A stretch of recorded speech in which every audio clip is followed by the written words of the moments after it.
up, Scorpio rising, Scorpio sun, moon, and Venus signs? Welcome to my channel, Tarot by the Intuitive Teacup. We're going to read your tarot cards here this week. Mix in a little bit of astrology as I've been doing sort of more recently on my channel. But I'm happy to have everyone out there. Anyone and everyone is welcome into this reading. I just ask you come in with an open heart, an open mind, and realistic expectations, right? Listen to your heart, your intuition. If something comes through that seems strange or foreign, if you don't resonate with the material, just release it. Assume it's going out to someone else. I hope lots of this does resonate with you, motivate you, empower you, inspire you. That's what I aim to do here on my channel. So, you're accountable and responsible for all your own actions and decisions, and that's my spiel. Always got to get it out right at the beginning. All right, here we go. Let's go around the zodiac wheel and start talking tarot for anyone who strongly resonates with Scorpio here. So,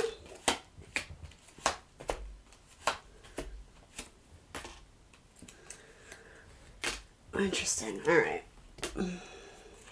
You need to heal something in your house of joint finances or merging things. There could be, this is very symbolic. So the major transit that's new this week, for most of you who, again, if you strongly resonate with Scorpio rising, the planet's Mercury, which has a lot to do with our communications, the way we speak, our intelligence, our writing style, our voice, our social life, right? Mercury, information, messages. That has moved into, Gemini, which is your 8th house ruler. So we'll talk about what that means. As well as planet Venus has moved into Gemini. So most of you are probably familiar. Venus is sort of that loving, nurturing energy. It also has to do with money, though, too. Venus has sort of the connotation of what we put value in or what we invest value in or what we value. So you have 2 new planets in this sign of Gemini. So there's going to be more of a focus there than there was previously. Those are coming from your 7th house of partnership. So we're going to see it move into a merging. So it's possible, if you're in a long-term partnership, it may be expanding to the next level. But with that, because 3 of air, 3 of swords is the tarot card. This is more a weekly energy, right? What's coming through is sort of loss or disappointment of some kind. The 8th house also has to do with endings, the past. I mean, it's very scorpionic. The natural sort of zodiac sign associated with the 8th house is Scorpio, right? And so for all my Scorpios, when I say, the death card, Scorpio, that doesn't really bother you because you guys have a more complex meaning of what that means. Now, if you're new to tarot and I call this the house of death, people start freaking out, right? That's not what I'm doing here today. In terms of the house of death meaning some sort of ending of some kind, sure. And I mean, this may mean something to you guys in multiple ways. But yeah, 3 of swords indicates there's a little bit of pain here. There's a little bit of heartbreak. And so maybe it just has to do with unforeseen finances, especially joint finances. And 8th house has a lot to do with money that either... It's what we call other people's money. If the 2nd house is the money you make by your job, your work, your energy, what you put your value into or your heart into, the 8th house is sort of the opposite of that, money you acquire via other means. So it has a lot to do with, taxes or winning the lottery or student debt, like loans, payouts, things of that sort. So if you're in a joint collaboration, there could be...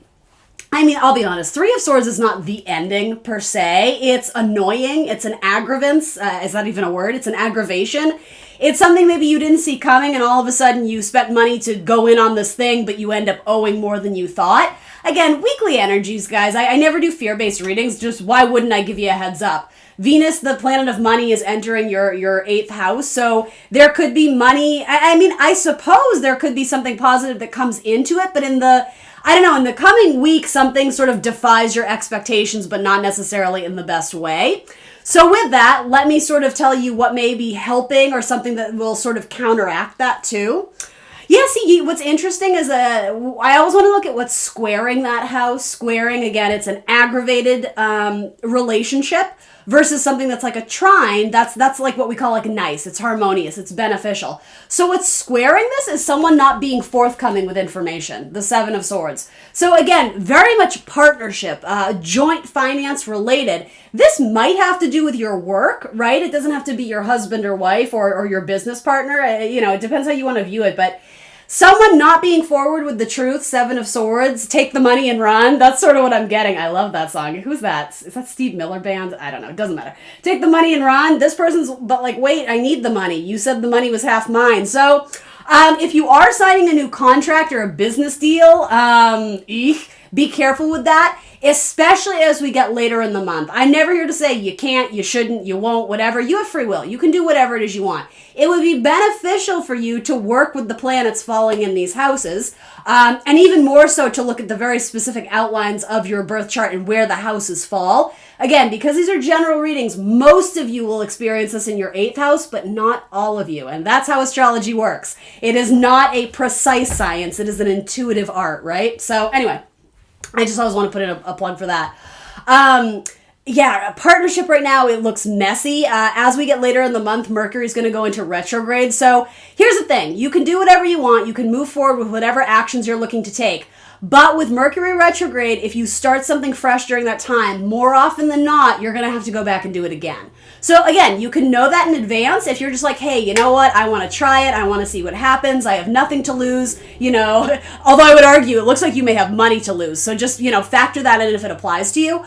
There's nothing wrong with being curious. I'm very much a big advocate of, life is an adventure, have fun, but also be practical. Get your ducks in a row.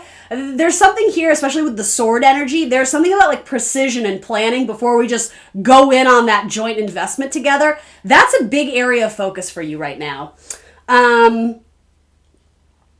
Saturn is trining that house because your Saturn is currently sitting in your 4th house, which is ruled by Aquarius. So Aquarius segment of your birth chart versus Gemini. Those are air signs, so there's a nice compatibility there. There's good communication.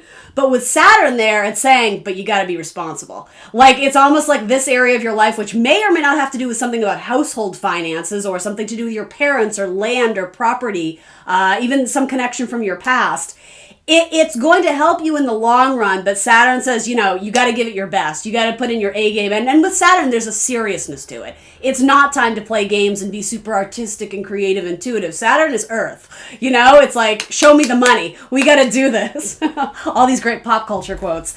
So Saturn is helping. Yes, it's going to in the long run, but Saturn also helps. I'm putting it in quotes because I'm hearing the word knock the wind out of you. Saturn wants you to grow and develop, but it's in a way that is very domineering, or that's not the right word, task-oriented. It's practical, it's stable, it's authoritative in a sense too. So if you approach this scenario with more of a grounded, like a game plan, it will be more beneficial to you. I apologize, I'm not being super eloquent there, but welcome to my channel. You have a lot of air placements showing up too. I think there could be secrets revealed about the truth. And again, this seems so like Jerry Springer episode. I don't typically read like this. Just there's something very specific about your reading about information that's either being hidden or concealed. The Queen of Air, the master communicator, is hidden away. The truth is hidden away. And maybe it's just how you feel about something. If you're not being vocal or an advocate for yourself, eventually that's going to come to the surface. And I have to be honest, when you deal with this head on and the truth comes out or the truth surfaces, no matter who's sharing it, you or this person involved, there's positive forward movement, but I have to be honest, I think it's away from this joint venture, or maybe it's just taking a break from each other. Because I do feel like someone crossed a line here. And it might be a friend. If you are mixing business and pleasure in terms of, yes, you're my best friend, but we're also going to be business partners. I'm just saying this week, purely this week, that looks rough. That looks like an aggravated relationship. And maybe it's just indicating if you guys have been going gung-ho on opening up this new business or this new shop, and it's just been, if you've been crazy busy with that, Saturn says, hey, that's going to pay off for you. But maybe you're being asked to take a break from it this week. If you're tapped out, if you're burnt out and trying to solve all these complicated pieces of the puzzle is actually not working in your favor, maybe with this coming up in your first house, it's like, take the weekend off. Like, go on a road trip, travel a little bit, very great water energy here. Be creative. Go to that dreamy place that makes you feel comforted, that is emotionally comforting. Knight of Cups. It does involve travel and movement away from whatever this is. It's very possible, too, news that just has not been privy to you, I hope that makes sense. News that you have not been aware of, whether it's good or bad, it doesn't matter. News may come about in this area of life with Mercury coming through there that sets you down a new trajectory. Sets you off on a new course. And I would say Knight of Water is a great card. Again, very dreamy, hopeless, romantic, which is not always a bad thing, especially because there's all this air energy. Some of you, I know this is very, what is the word? Contradictory, but I don't care. It's tarot. Tarot is frequently contradictory because we ourselves as human beings can be very contradictory. Some of you, if you've really been exercising that Saturnian muscle of responsibility, order, precision, then where have you been lacking? Has there not been enough creativity? Have you been not listening to your intuition? Do you understand how there's a movement towards that? And for some of you, you just might be working with someone who, I don't know if cruel is too hard a word, but if you're working with someone who isn't kind to you, who's very manipulative, who says one thing and does another, maybe this is like, yeah, you know what? I'm done. I'm going to sever the tie. I'm going to cut it because I need to move towards people who embrace me, people who love me and feel good about me. And, and not to say that they shower you with praise all the time, but if they're going to give you, let's say, criticism, at least have it be constructive criticism, right? For your best and highest good. So a lot of you, again, just this week in the tarot reading, there's some tricky energy with joint finances or joint relationship. Now, I know you guys, that's, I think that's very valuable. I think that's important, but I know some of you are showing up for like the love reading. So I'm not necessarily indicating any of that has to do with your love life. It might, more so husband, wife, or, same-sex couple vibes. But let's jump to dating and see what's going on there. It's very interesting, though. Your trining houses... Sorry, I'm just going to finish this up because the storyline is just so cool to me. It's very interesting. You have this really great pairing, the King and Queen of Swords. But then you also have this, and these are in... how do I want to phrase this? This is coming through in essentially your houses of the soul, of spirituality. Houses 4, 8, and 12. Very connected to water sign energy, Scorpio, Cancer, Pisces. You have these people showing up, so whoever these collaborators are, there's a weird wedge in the relationship this week. So forewarned is forearmed, right? It doesn't have to be the end-all, be-all of the relationship, but there's something that I would say there's hidden things not being communicated, or someone who is suppressing their voice or not, again, vocalizing or indicating what they're... What's up? Someone is very disheartened about something. Anyway, okay, we're going to move on to dating. All right, so I feel like I've probably called you Pisces a lot because you have a couple of cards that to me are very prominent in Piscean energy, so I apologize. I know you're Scorpio rising. I'm almost certain I called you guys Pisces. But maybe that was for a reason. Maybe you're dealing with one, right? Anyway, for my Scorpio risings, let's look at your 5th house, which is ruled by Pisces. That's why I'm saying there's a lot of connections to different zodiac signs here, so it happens. Please forgive me. You have 9 of Pentacles. So there's a couple ways I can interpret that. The first reading of this is she's happy and confident being single, he or she. This is my single ladies card, single man's card. It's not to say that you're lonely. This is not a card of woe is me, I'm lonely. This is a card of like, damn, like I'm pretty awesome. And everyone else is realizing it too. So that's coming up in your house of dating. So if you're single and looking, I would say maybe this week you're not going to have tons and tons of connections that are brought into fruition, like actual plans to meet up and see them and this and that. This is more kind of, I know this sounds cheesy, but being in love with yourself and your life right now, which is a great jumping off point for a relationship to manifest in the coming weeks. It could be that you're getting a lot of recognition and attention, like people are noticing, but I'm not sure they're communicating yet. Yeah, it almost seems more of like a spiritual connection or more of like a psychic connection. It's possible some of you may have an earth sign coming in, a Taurus, Virgo, Capricorn, especially a female Virgo, but it doesn't have to be. Some of you, if you're married, there may actually be a hidden communication of someone who has had feelings for you this whole time. Someone may present you with an offer and they've been like concealing their feelings for you. They haven't been forthcoming or truthful or honest about all this, again, positive love they have for you. The only reason I see that being an issue, like, oh my gosh, what do I do, is if you're already married. If you already have like husband material or wifey material, right? Obviously, that's not for all of you. You know if you're married or not, right? I can always go vice versa, right? You may be professing feelings for someone who maybe you thought they were single, but then come to find out they're actually in a committed partnership. I don't mean to be so doom and gloom. I'm just giving you scenarios because what stands between the single card and sort of the strong, solid commitment card, there's a lot of like, oh my God, what's going on? Like, I don't know. So you have a lot of strong cards here. I guess I'm just wondering what this is. And I mean, Three of Swords, you did have that come up. Occasionally that can indicate third-party stuff.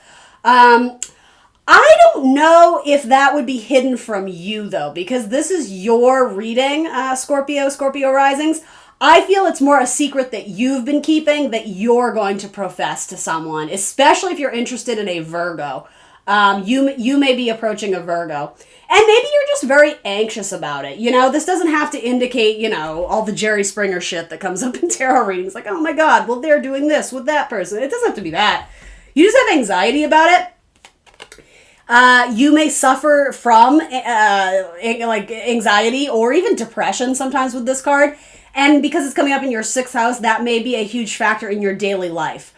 So maybe there's a need for you to prioritize and take care of your mental health and your mental wellness first before you start investing too much into relationships. You can't pour from an empty cup, so you got to nurture and love yourself before you move forward with offers. For most of you, though, I think this is just anxiety about approaching that person you have like hidden feelings for and not knowing how it will land.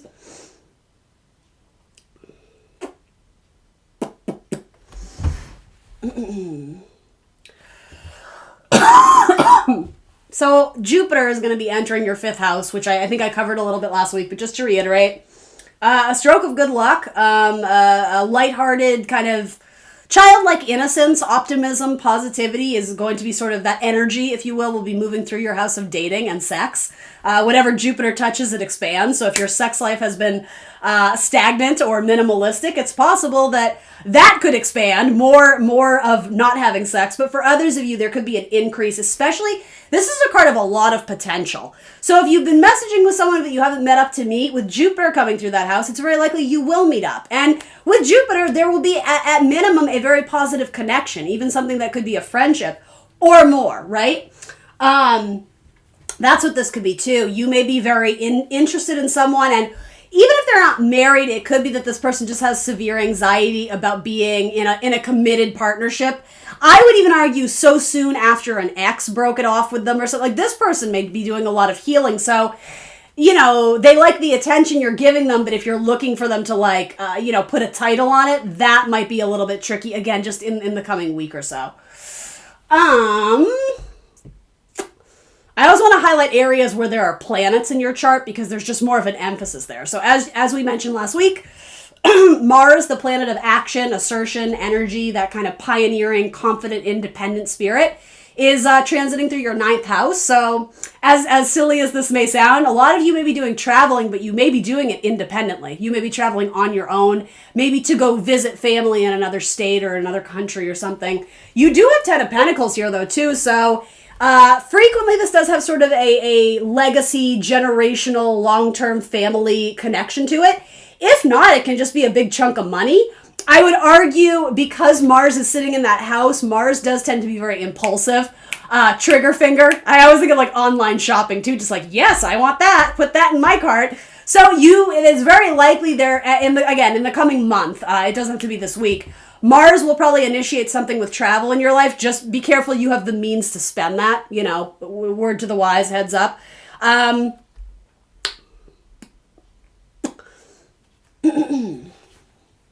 don't hate that card, though. If saving money right now is of importance to you, and yeah, there may be a reason to wait on a big purchase regarding your travel or even your higher education. There's a lot of action and energy being put into your mental exploration right now, if you will, and that's great. There's nothing wrong with that. I would just watch that doesn't lead to impulsive spending. I don't know why I'm getting such a connection to that, but I guess because of the 10 of Pentacles. Again, with Mars there, it's this is where it gets tricky. Because I absolutely believe in free will, but something about Mars in your 9th house will be expressed in your life in the coming month. So it might not be travel, but it may be mental exploration and putting a lot of energy into something. So with Mars, there's just a word to the wise. Be aware of sort of that impulsive, I'm gonna butt my head through the door, even though the universe is saying slow, go slower. 10 of Pentacles is a good card.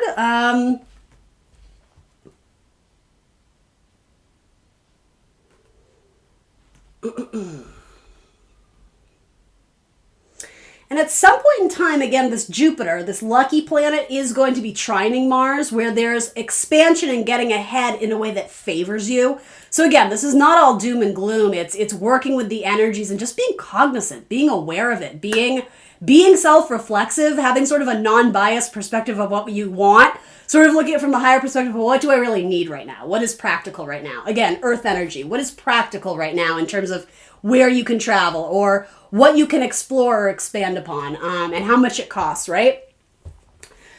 Your money houses. I have to be honest, in terms of money, you don't have anything terrible coming in. I think it's possible you guys may be waiting on an offer or a job.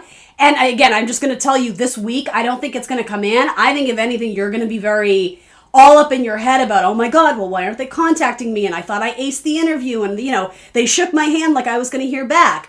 This week, you have nothing bad coming in your 10th house. This is just simply saying, keep on keeping on. This isn't a lot of change. This is about fine-tuning your craft, perfecting the skill. It's kind of the artisan, the apprentice. If that's the type of job you're applying for, that's showing up. But usually this has a more future-esque aspect to it. And with this coming in your house of money and value, finances, it's not a bad card. It's just saying, like, you're going to be waiting for a little while. I hope that doesn't aggravate you. I just, why would I not tell you that? If I see something amazing, I would absolutely share that. So again, the opposite. This is nothing bad. This is just saying, yeah, meh. You have threes coming up in these opposing houses. Your own money versus, again, joint partnerships and money, specifically money and finances, right? Threes. Threes are about things that are building, but we haven't reached that milestone point yet. So I would say this is not a time to quit. It's not a time to give up. I would say it's a time to step outside yourself and understand, what are you telling yourself? What is the narrative you're telling yourself about these things going on?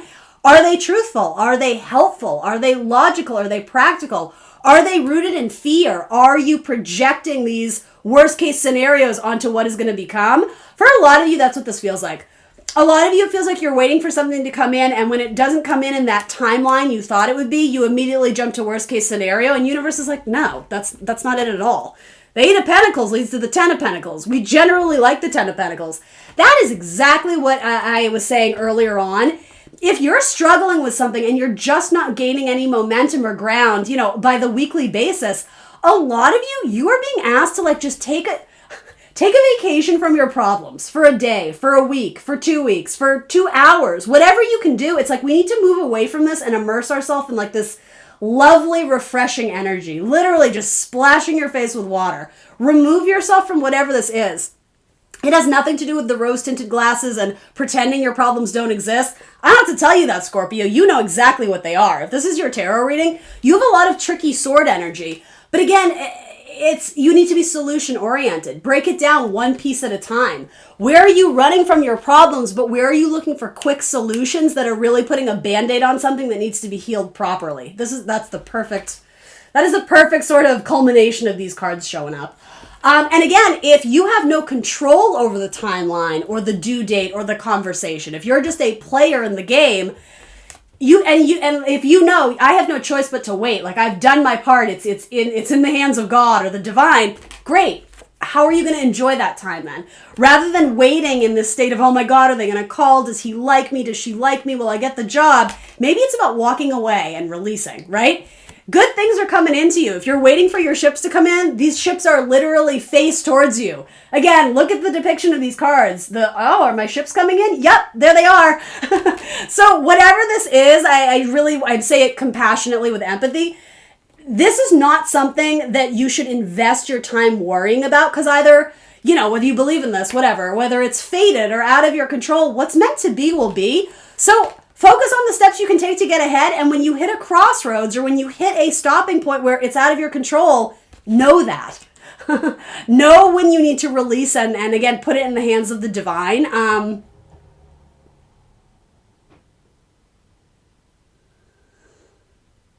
I think money's coming in for you, but I think it's delayed. I don't know if that makes sense to any of you. You do have the King of Earth coming up. It's coming up right now in your relationship. So in a more sort of intuitive way, I could see this as you are working to build the relationships. Again, threes, teamwork, collaboration, building. But I don't necessarily think it's been written in ink yet. I don't necessarily think there's a contract in works. I'm going to be honest with you. If this has to do with applying for jobs, I think there's a good one. Like, you got a bite on your line. For some of you, it might not work out, but it's because something better is coming in for you. That's what it is. I think the King of Pentacles is, you know, in this silly metaphor, working his way up to your house of joint finances, but he's not here yet. Or at least this week. This week, you're being asked to work more on maybe your personal relationships. But yeah, I think you have big things coming in. But again, that's why this card is coming up. Are your ships coming in? Yeah, but they're not here yet. You can't see them, so it's about having faith. It's about not giving up. None of this says ending. We're done. It says, ooh, there's some points of annoyance, some pain points coming in this week, but it's all a matter of your perspective and how you deal with it. All right, Scorpios, I think I'm going to leave you with that. I hope I didn't bombard you with too much there, but yeah, I do like this reading, but yeah, this week could be a little tricky, especially with that movement of Venus and Mercury in your 8th house. We're going to talk more about eclipse season. That's happening at the end of the month, but I'm going to do that in another video because that's a whole other thing. It's going to get intense. So there is definitely this month of a buildup of energies that eventually there's going to be that break, that release, that need to let go of something, and again, embrace something new. That's happening for every zodiac sign. Where it's happening will be specifically to you and your birth chart. So for my Scorpio risings, interesting. That is going to happen in this house of Gemini. And first it's going to happen over in Sagittarius, which again has to do with your money, your system of value, that sort of thing. So anyway, that's going to be a whole other video. Thanks for joining me here today, though. I hope you got something out of this. If nothing else, a little pep talk, some cheerleading to have you hang in there.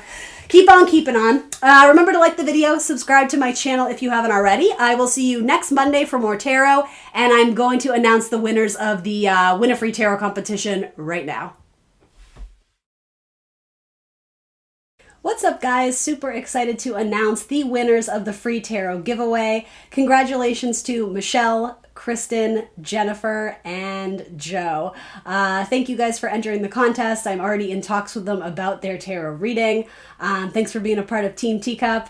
And thank you additionally to everyone who submitted their entry, everybody who left those really fun, beautiful comments. I loved reading through them. And doing this competition tarot giveaway was so much fun for me. I definitely plan to do more in the future. So if you didn't win this one, definitely show up to the next one and submit your entry. Details on that to be determined sometime in the future. But thank you for being here. Thank you for being part of my soul tribe. And I look forward to interacting with you guys more here on my channel on YouTube.